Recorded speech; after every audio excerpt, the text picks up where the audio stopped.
E aí, beleza? Sabia que tá calor? Tá muito calor. Tá muito quente mesmo. Mas não tem muito o que fazer, né? Enfim, no vídeo de hoje eu vou falar um pouco sobre como desbalancear o seu chefe, digamos assim, né? O boss, quando você quer propositalmente que ele fuja. Pode ser algum caso de os seus jogadores encontraram ele antes da hora para mostrar qual era o poder dele, só que você não quer que seus jogadores fiquem muito para baixo. Você quer que a luta seja equilibrada, só que tem que ficar claro que o chefe não estava usando tudo que ele sabe, que o chefe meio que estava brincando com eles e coisas desse tipo.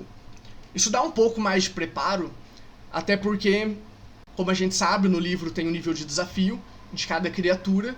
Se você pegar uma criatura que seja um ND mortal pro seu grupo, pode ser que você não consiga fazer isso se você for um mestre iniciante.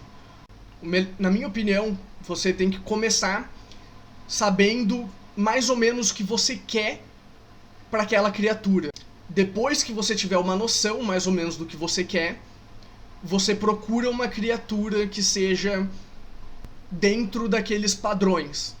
Às vezes você vai ter que mexer uma coisa aqui, uma coisa ali, mas, por exemplo, você quer que um comandante de tropa seja o vilão da sua campanha. Ele vai ser um militar que está dominando algumas aldeias e você quer mostrar que ele é uma pessoa ruim, só que você não pode simplesmente jogar os seus jogadores na frente dele e fazer um combate. Então, pra mim, o jeito mais fácil de fazer isso seria pegar uma criatura com ND difícil, não mortal, e dar alguns minions para essa criatura. Por exemplo, você pega um humano, o seu grupo é ND 3, por exemplo. Você pega um humano que seja level 6. Então você tem 4 jogadores no seu grupo, todos eles no level 3. Você cria uma ficha de um guerreiro ou qualquer classe que você queira no level 6, que é o dobro do level dos seus jogadores. Pode ser que acabe caindo só ele sozinho no desafio difícil. Só que aí a gente tem a economia de ação, que é justamente os jogadores vão ter 4 ataques, enquanto a sua criatura vai ter 1. Então vão ser 4 contra 1, vai dar essa desproporcionalidade. Mas daí pra isso, pra meio que equilibrar, você coloca 3 ou 4 guardas, digamos assim, soldados de level 1. Porque daí eles não são muito fortes, eles vão morrer rápido até, e vai mostrar uma certa disparidade, não só entre o boss e os seus jogadores, mas entre o boss e os minions. Pra deixar claro já que o boss é mais forte. E esse boss vai ter que ter algumas ações de stun, de incapacitação, né, algumas ações que deem vantagem para os minions atacarem, justamente para mostrar que o boss ele é forte nas habilidades próprias, mas ele também é um bom comandante. Ele vai ser capaz de subjugar os jogadores, mas não necessariamente matar cada um deles. Por exemplo, ele pode derrubar um, derruba o segundo, aí ele stuna o terceiro, e enquanto o quarto tá tentando defender o corpo dos 2 primeiros, ele chega por trás do quarto e incapacita o quarto também. Aí ele olha pro terceiro que tá stunado e fala: se você der um passo na minha direção, eu mato um deles, né? Ele aponta pra um deles. Assim, ele não só mostra que ele é um bom combatente, mas também ele mostra que é um bom estrategista. E ele mostra que tem um pouco de sociopatia dentro dele. Pode ser também o caso de ele ser o vilão do background de um dos jogadores. Aí ele mostra para aquele jogador que não importa o que ele tente fazer, ele pode simplesmente acabar com a vida de um dos seus companheiros. Ou ele pode simplesmente começar a torturar um dos jogadores na frente desse jogador, que o boss já tem história, para mostrar um nível que os jogadores talvez tenham que descer para conseguir bater de frente com esse boss. Mas eu estava falando em desequilíbrio, não em como tornar a luta justa. Então, para tornar a luta justa, você tem que dar minions para um boss. É simples assim. Mas para desequilibrar a luta, por exemplo, começou o combate e você viu que, pô, o seu boss tá tomando muito mais dano do que você achou que ele ia tomar. Ou simplesmente a luta não tá indo muito pro caminho que você queria.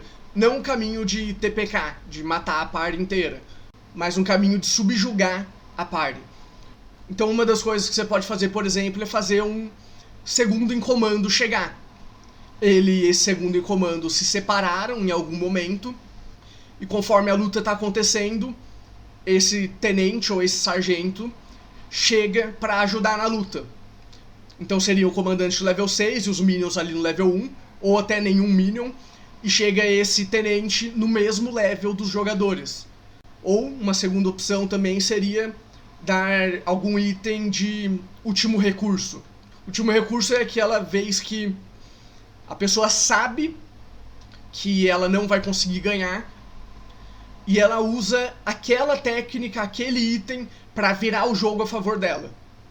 Por exemplo, os meus jogadores da minha campanha, né, o diário de campanha aqui no card, eles têm o Pergaminho da Fênix, que é justamente um pergaminho que qualquer um deles consegue ler, que transforma o jogador numa Fênix ND22. Só que a Fênix dura só até o próximo pôr do sol ou nascer do sol, dependendo de quando você usou o pergaminho. E quando chega nesse período, a Fênix vira cinzas e o jogador morre de vez, não tem como ressuscitar. Esse é um item último recurso, por exemplo. O Cassius adorava trazer esse item à tona, né? Do nada, eles estavam numa luta, o Cassius virava, me passa o pergaminho, para se necessário ele usar. Mas um outro item de último recurso pode ser um colar de bola de fogo, por exemplo. O colar normalmente são algumas bolinhas, que cada bola dá 1d6 de dano em área igual a bola de fogo, e você pode usar quantas bolinhas você quiser. Normalmente ele vem com no máximo 9. É um jeito de você ver que tá indo mal, seu vilão vai lá e usa esse item como último recurso. Ele pode até acertar os próprios minions e mostrar que ele não tá nem aí pra vida dos próprios aliados. Uma terceira opção, que eu já usei também, é quando o boss atingir um certo nível de vida, 50%, 25%, ele ganhar o título de Fúria. Ele dá mais dano, recebe menos dano, aumenta o número de ataques. Qualquer uma dessas opções, ou todas elas ao mesmo tempo, né, por exemplo, ele ganha vantagem em testes. Título de Fúria, entre aspas, né, não é igual a Fúria do Bárbaro. Fúria seria mais um nome para algo que acontece quando ele atinge um certo percentual de vida. Quando eu usei isso no meu boss, eu fiz em duas partes.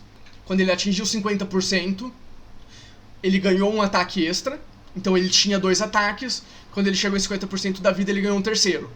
E quando ele chegou em 25% de vida, ele começou a tomar 50% do dano só. Então são 2 fases, mas isso eu usei para equilibrar com os jogadores. Porque eu já falei no outro vídeo que o Elmin tem 7 ataques numa rodada se ele usar o surto de ação. E a gente tinha o Cassius, que também era focado em dano. Então eu tinha 2 alto DPS toda rodada. E tem o Osman, que é um ladino, que se ele acerta o ataque, ele dá 7d6, mais 1d8, mais não sei o que. Então o dano da minha party é alto. Então eu precisava de algumas contramedidas para equilibrar um pouco o combate. Apesar dos meus combates serem difíceis, como meus próprios jogadores falam, dificilmente acontece deles morrerem. A gente teve 5 mortes na campanha, se eu não me engano, 40 sessões, cada sessão tem pelo menos 2 combates, então esses 2 combates são considerados combates difíceis pelo livro, e a gente teve 5 mortes, só que das 5 mortes sempre foram trazidos de volta. Só teve um caso de morte definitiva, que foi o Cassius, mas daí foi mais uma questão que o jogador teve que sair da mesa. Então a gente fez uma coisa maior, né? A gente deu todo um significado para a morte dele. A morte dele significou a continuidade da luta que eles estavam fazendo. E os próprios jogadores que têm essa conexão divina, né? O Paladino e o Clérigo, sentiram que o Cassius estava indo pro lado de Bahamut e que a missão dele no plano material estava completa e ele podia ir pro plano celestial, ficar do lado da divindade dele. E tirando isso, a gente só teve mais uma morte de NPC, né, uma morte definitiva, que foi a Rainha dos Elfos. Então, por mais difícil que meus combates sejam, morte não é uma coisa recorrente.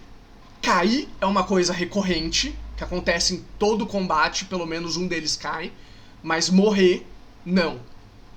Eu digo que pelo menos um deles cai em todo combate, mas já faz alguns combates que eles não caem, né?